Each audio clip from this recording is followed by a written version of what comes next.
And welcome to my channel. কেমন আছেন সবাই? আজকে আমরা যাবো জিনজিয়ানে রাতের ডিনার করার জন্য। তো তার আগে আমাদের একটু রেডি হতে হবে এন্ড দেন আমরা যাবো জিনজিয়ানে। দেখতেই পাচ্ছেন আমি জামা কাপড় ও ঘড়ি পরে রেডি হয়ে নিলাম। এরপর আমরা জিনজিয়ানের উদ্দেশ্যে রওনা দিলাম। ঢুকতে চোখে বললো জিনজিয়ান লেখা গেটটি এবং সেটি দিয়ে আমরা ভেতরে প্রবেশ করলাম। ঢুকতে চোখে বললো বিশাল বড় একটি অ্যাকুয়ারিয়াম, সেখানে অনেক বিদেশি মাছ ছিল। মাছগুলি দেখা শেষ হলে আমরা উপরে উঠে গেলাম ডিনার করার জন্য।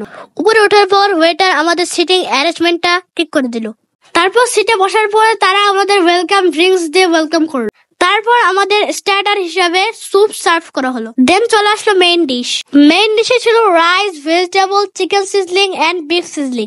দেন আমরা খাওয়া স্টার্ট করে দেই এবং খাবারটা খুব মজার ছিল। মেইন ডিশ শেষে আমরা ডেজার্টে চলে যাই। ডেজার্টে অর্ডার করি ব্রাউনি এন্ড চিজকেক। ডেজার্ট দুটি অনেক ডেলিশিয়াস ছিল। আপনারা গেলে অবশ্যই এই দুটি ডেজার্ট ট্রাই করবেন। দেন মাউথ ফ্রেশনার খেতে খেতে আমরা বাসার উদ্দেশ্যে রওনা হই। ওভারঅল খাওয়ার এক্সপিরিয়েন্সটি আমি 7 আউট অফ 10 দিব।